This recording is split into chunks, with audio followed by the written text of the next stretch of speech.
Hey, what's up? My name is Justin and welcome to 65 Drums. Today I've got 9 quick tips on drum triggers.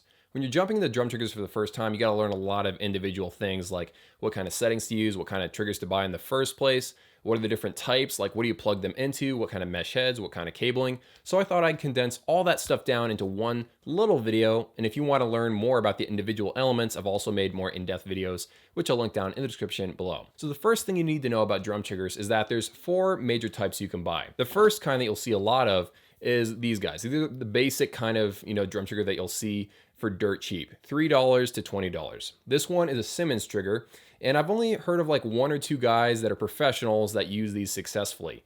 The reason is that, it's just hard to get a good trigger signal just by gluing this onto a drum head or onto a shell. It can be done, but you're gonna have to do some really heavy, setting modifications inside of your drum module later on. So I would stay away from these if possible. The next kind is the clip-on trigger. You could call these like external side-mounted triggers.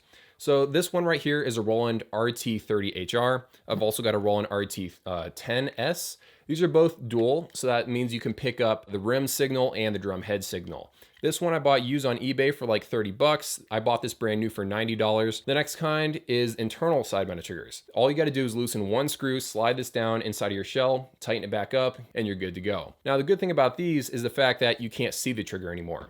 You might not care, so if that's the case, then you can always go with these, but this is more of a stealth option that I like. The next kind is the internal center-mounted triggers. This is the only kind of trigger that will pick up positional sensing. Now, I know what you're saying. There is a company called Sunhouse Sensory Percussion that makes a side-mounted trigger that does pick up positional sensing, but that only works with their proprietary software. It doesn't interface with the drum module or like Superior Drummer 3 or something. If you want positional sensing, then you're gonna have to buy a center-mounted trigger. And you're gonna have to buy a trigger that you can, trick your drum module into thinking is a pad that has positional sensing. It's a whole complicated thing. Now, if you're wondering what's the best kind of drum trigger you can possibly buy for all the money in the world, they're the center-mounted ones, but the ones that have an arm to every single lug on the inside of your drum shell. All the force from you hitting the drum evenly gets distributed and goes straight for the drum trigger. And I can't really explain, very perfectly because I'm not an engineer, but for whatever reason, having an arm to every single lug on the inside of the shell gives you the absolute best triggering results. Okay, so that's the 4 different kinds. Now let's go over the pros and cons really quickly. So the first type, these guys are really cheap. That's the good thing. The bad thing is that they're very hard to get a great triggering result out of, so I would stay away from these. These are great for experimenting, like I've experimented trying to trigger a djembe with one of these before, but yeah, they're basically to play around with. I don't actually use this on my drum set anywhere. The next kind, the pros and cons of these guys, the clip-on triggers. These are great for acoustic drums. I think that's their best case scenario because if you've got an acoustic set and you want to layer like a dubstep snare on your acoustic drum set, you don't want to put an internal trigger inside of your acoustic drums because if you need to reposition it at all, that means you're going to actually have to take off your drum head that you spent all this time trying to tune perfectly before the gig, move it a millimeter up or down, and then you have to retune the drum head again. That's a mess, especially for acoustic drums when tuning the head actually matters. So a clip-on trigger is just a lot easier, and if a trigger goes bad, it's way quicker to throw this out and get another one and clip it back on. Now the bad thing about these is that they don't give you the absolute best trigger results you could possibly get. And even if you want to start off by converting your set with these things, you can always upgrade later on. So this could be your starting point into conversion drums if you want. The next type, this guy right here. This is basically this except, upside down inside of your drums. I like this because how cheap they are. You can buy these for like 40 bucks a pop, and they're so easy to install inside of your drums. And you can use these on your toms very easily. But I don't recommend using these on drums that are like 16 inches or larger because sometimes they become less sensitive. Now, of course, I'm not trying to say this won't work with floor toms, just I didn't get the perfect triggering results I was looking for with this guy. But on the plus side, you won't get hot spotting because you're rarely gonna hit right where this trigger is, which means you won't get that really loud spike because you're never gonna accidentally hit exactly where the trigger is. The pros and cons of the average center-mounted trigger is the fact that you're going to be able to trigger better on larger surfaces. So for the floor tom, it's going to trigger great. For a kick drum, it's going to trigger better. The bad thing is that you're going to get hot spotting. So if you accidentally hit right in the center of the drum, you're going to get a spike right there. Unless you buy a drum head such as the DrumTech, 3-ply real feel head, which you can tighten tight enough so that the hot spot kind of goes away. But with center-mounted triggers, you're almost always going to have a hot spotting thing where if you hit exactly in the right place, then you're going to get a really loud spike. If that bothers you, then you should stick to side-mounted triggers because they don't have that problem. On the plus side, if you get the right kind of drum trigger with the right settings, if you finagle everything right, you can get positional sensing working with some drum triggers that are center mounted. But as far as like practicality, what do I use personally? I've got a center mounted trigger on my snare, on my floor tom. I've got one of these Joe Becky side mounted triggers for my high tom. It's been working great for a long time. And I got tired of triggers on my kick drum, and I just have a Roland Katie A22 conversion package. So it's not even really a trigger, it's a pad that goes in place of your kick drum head, which I really, really like. And actually, right now, I'm kind of preferring that over kick drum triggers. All right, so that went on a little longer than expected. Let's move on to number 2. What do you actually plug these drum triggers into? You basically have 3 options. Number 1 is an audio interface. You're going to need software to go along with this. For example, you could download, what's this? I actually just downloaded it. AP Trigger. That's one that like Rick Allen uses right now in his drum set. You're basically going to plug your drum trigger into one of these things.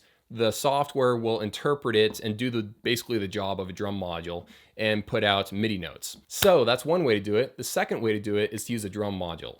They're really popular because there's so many electronic drum sets out there, and every single one of them has a drum module. They're just floating around, and so people use them all the time.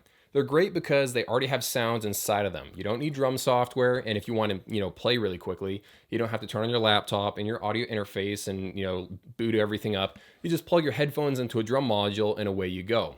And also they're built from the ground up to, interact with drum triggers and drum pads and stuff. And some drum modules are built to handle lots of different drum triggers from different companies. So this is the way I usually use, and most of you will already have a drum module, or you're probably already shopping for one. And then finally, option number 3 is to buy a trigger interface, which I don't actually have, so I'm just waving around a drum module again. Trigger interfaces are basically drum modules, except they don't have any sounds inside of them. They just have a lot of ports on them, they have MIDI in and out, they have USB MIDI, and you're still gonna have to use drum software on your laptop. Now, option number 3, the trigger interface, isn't that, popular because why buy something that doesn't have any sounds already built inside of it? It must not be popular because not many companies make them. You got the Elisa Trigger IO, the D-Drum DD-TI, there's the Roland one that they stopped making a long time ago, there's Mega Drum. There's really not that many options out there, but they do exist and you can go hunt them down if you really want to. Okay, so tip number 3, what kind of drum heads should you be using with your drum triggers? You can technically use whatever you want. You can use acoustic drum heads, you can use 1-ply mesh heads, 2-ply mesh heads, 3-ply mesh heads. As far as mesh heads go, the best ones to use with drum triggers are 2 and 3-ply mesh heads. So these are 2-ply mesh heads. This is a Roland Power Ply. This is the Drum Tech Design Series. I really like Roland and Drum Tech mesh heads. They make some of the best ones in the world if you're looking for mesh heads. A lot of people are tempted to go with the Remo Sound Strokes, and that's a great first step if you're just converting your acoustic set into electronic. But I would eventually upgrade those to 2-ply or 3-ply mesh heads because you'll get better triggering results and they just feel more fun to play on. Remo Sound Strokes are just popular because they're dirt cheap. You can buy a full set of them for like 99 bucks. Meanwhile, 2-ply mesh heads can get a little more expensive, but I feel like they're worth it in the end if you're going to practice on this like every single day for the next couple of years. Now, the reason why 2 and 3-ply mesh heads trigger better is because since they got those 2 layers, there's not a giant aftershock, a series of aftershocks after you hit the drum once. And your drum trigger is going to pick up all those aftershock waves and act as if they're actual legit hits too. Okay, so moving on to tip number 4, exactly how high should this be positioned on your drum shell? The external ones, all you gotta do is clip them down and you're good to go. You don't really make any other adjustments. As far as like the companies that I've gotten products from, they usually say somewhere around like 2 millimeters, I believe. You can measure that, just 2 millimeters above the shell line, so like that. So it's getting a little bit of pressure against that mesh head when it's tightened down. That's about where you should be. You can either be all technical and measure it, or you can sort of like eyeball it.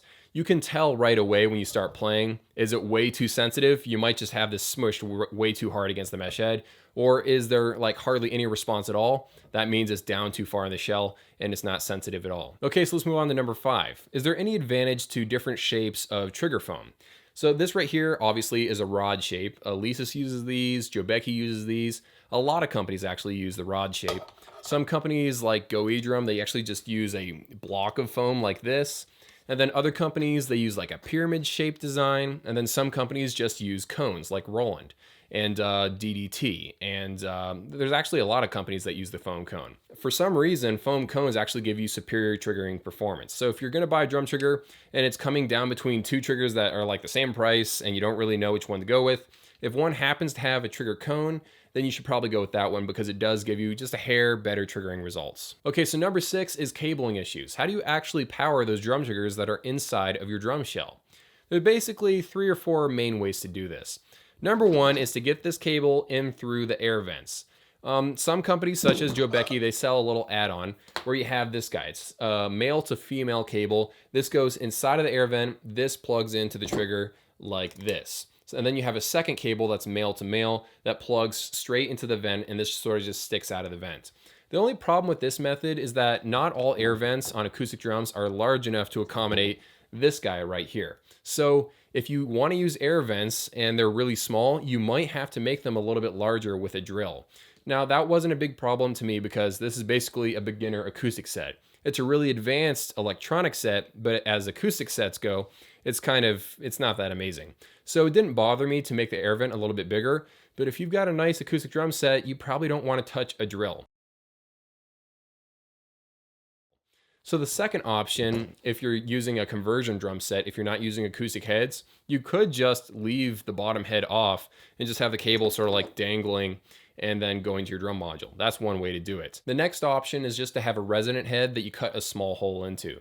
You're sacrificing a resonant head and you're also gonna have to use a blanket and tape to sort of make it quiet. But that is an effective method if you don't want to mess with the air vents on your really nice acoustic drum set. And then of course another option is to buy like a specialty mesh head that has a cable built into it. This is called the plug head from R Drums, and I think there's some other company that makes one like this too. It's a really simple, effective way to do it if you want to go that route and spend all the extra money on one of these. Okay, so let's jump ahead to drum trigger settings. This might sound boring, but it's going to get your drum trigger actually acting properly.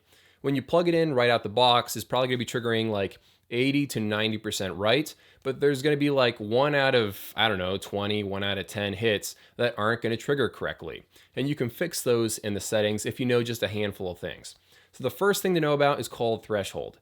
This is basically telling the drum module, ignore the drum trigger until you hear an impulse from the drum trigger this loud. So basically telling it to ignore like aftershock hits.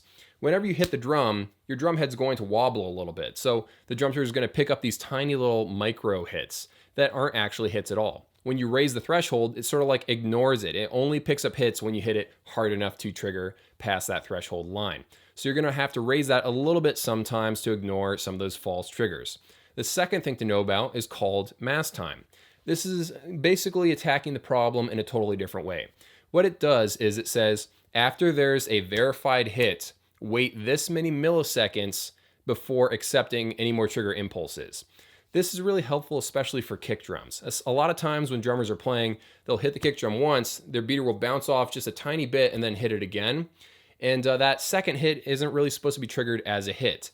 But a lot of times mesh kick drums, they're really bouncy, so you almost can't help it. And you have these like second little bounces. With mass time, you can say, wait 5 milliseconds. Anything within that 5 millisecond waiting period that hits isn't going to be triggering anything inside of the drum module. The last thing to look at is called retrigger cancel.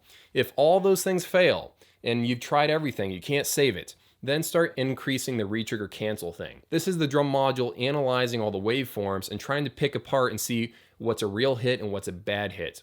This will increase latency, unfortunately. So you want to use this last if you can't fix it with threshold and mass time. But if all that fails, retrigger cancel will probably fix the whole thing. Okay, so tip number 8. What kind of cables should you buy and do they need to be expensive? As far as what kind you need to buy, they need to be stereo 1/4-inch cables if you're going to buy a sensor that has 2 zones, so rim and head. If you're just going to use a sensor that has just a head zone, then you can use whatever kind of guitar cable you happen to find lying on the floor somewhere. But most electronic drums, you're going to have to go hunt down stereo 1/4-inch cables, which actually aren't everywhere. Like you actually have to go looking for them on Amazon sometimes. And if you want that cable to be really versatile and maybe work with an electronic cymbal at some point, you want it to be L on one end and then straight on the other end. Now, as far as do they need to be really expensive, they don't have to be. Now, of course, nicer gear always helps and it will send a cleaner signal to the drum module, which potentially can help with better trigger results. but you don't really need the most expensive cables that you can buy.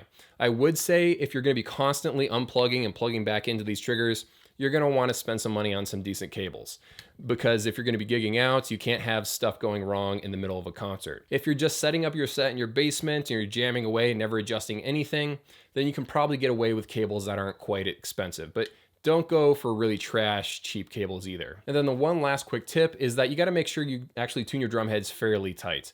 You don't have to make them super, super tight, but if they get too loose, you actually will get false triggering from the drum head. So make sure you keep them tuned at all times, and you'll never have any dropouts because it's just flopping around. It's not actually making firm enough contact with the drum trigger. Okay, so that was the video. I hope you guys enjoyed it, and I'll see you in a few.